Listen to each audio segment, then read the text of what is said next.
भारत अनाथ और अति दीन हो गया है। केवल इतना ही नहीं, परंतु अपने सर्वोत्तम दैवी धर्म को न जानने के कारण वे अनेक मध्यम तथा कनिष्ठ धर्मों में परिवर्तित हो गए हैं और होते जा रहे हैं। भारत के प्रधान पद पर आरूढ़ आप और नियुक्त किए गए राज्यपाल तथा मंत्रीगण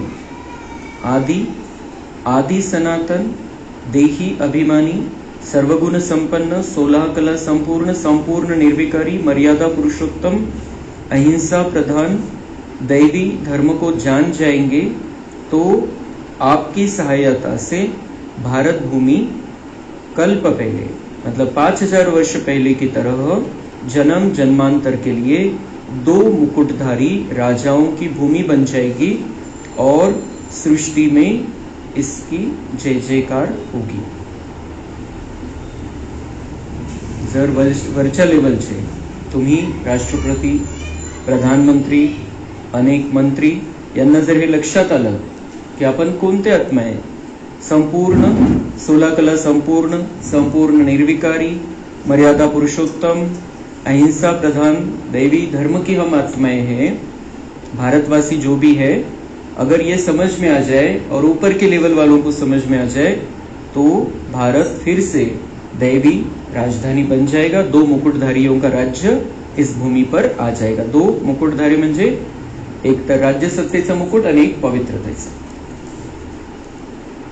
तो विनाश ज्वाला ठीक कल्प पहले के समान अब कलयुग और सतयुग के आरंभ के संगम पर भगवत गीता के प्रोग्राम के अनुसार प्रज्वलित हो रही है।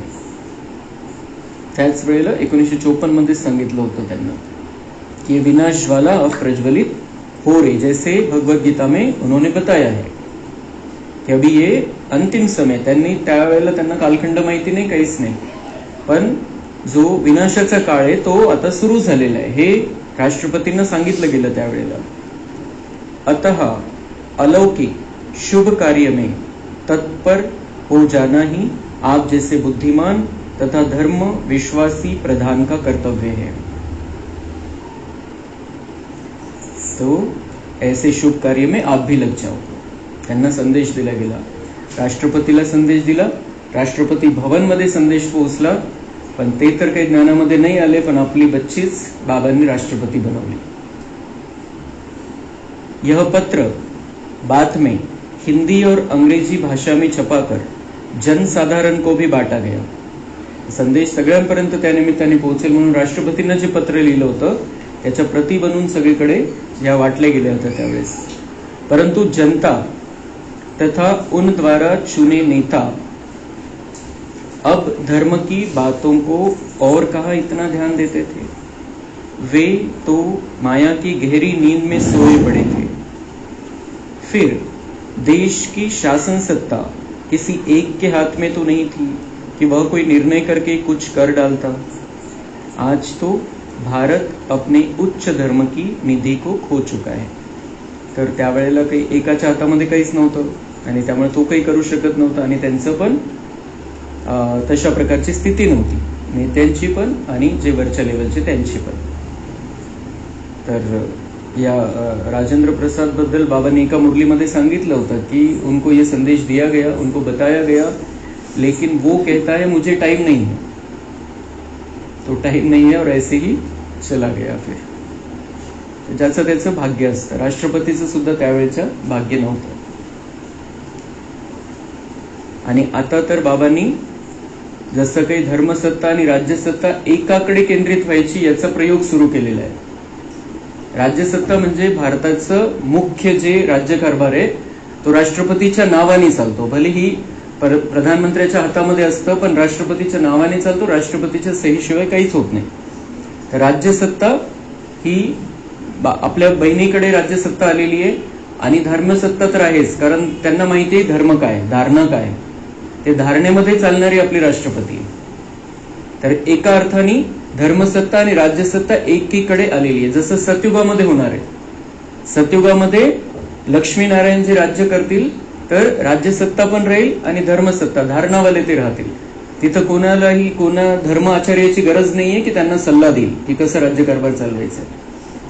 तर तो प्रयोग बाबांनी सुरू केलेला आहे. राष्ट्रपतीला आपल्या बहिणीला तिथं बसवून राज्यसत्ता आणि धर्मसत्ता एका हातामध्ये.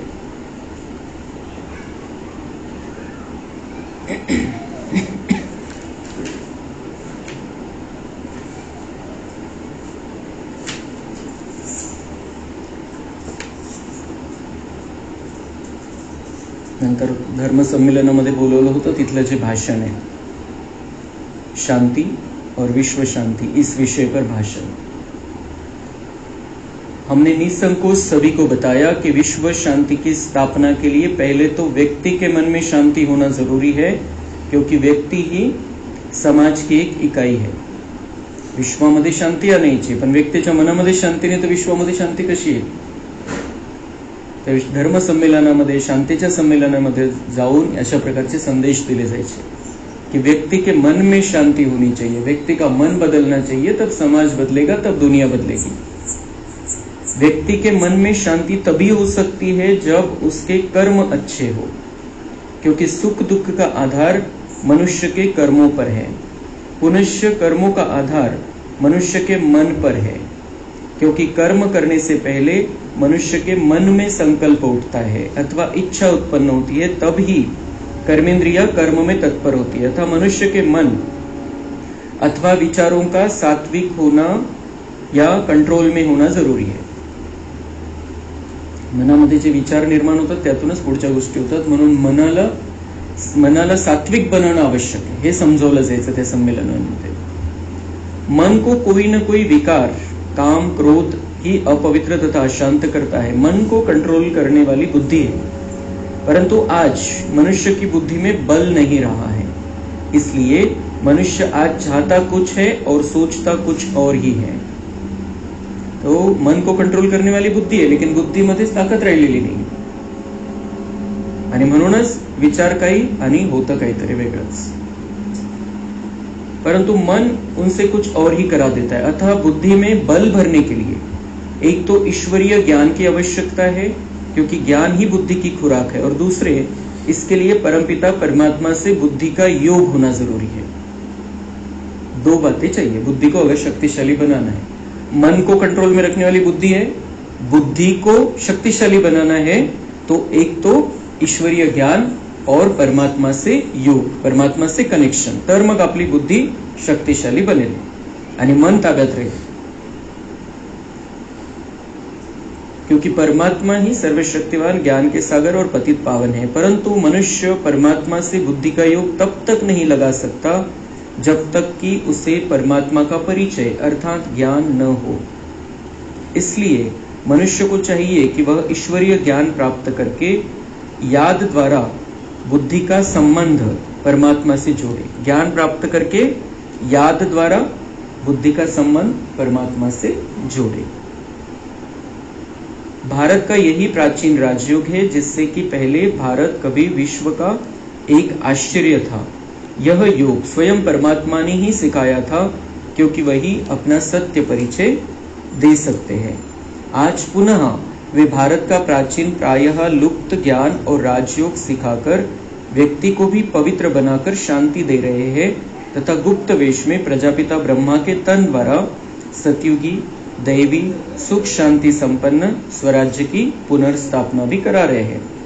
आप लोग जागिए और उसे ज्ञान नेत्रों द्वारा पहचानिए.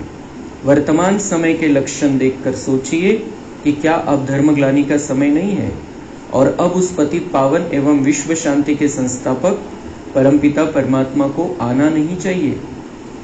तर त्यांना हे सगळं सांगितलं जायचं की नेमकं काय करायला पाहिजे. त्यासाठी परमात्म्याशी कनेक्शन आवश्यक आहे. मग परमात्मा हे सगळं परिवर्तन करणार आहे, तो पतित पावन आहे. मग तो आता अशी जी परिस्थिती दुनियेमध्ये दिसतीये त्याला आपण पतित पावन म्हणतो. तो पतितांना पावन बनवण्यासाठी आता नाही येणार तर केव्हा येईल?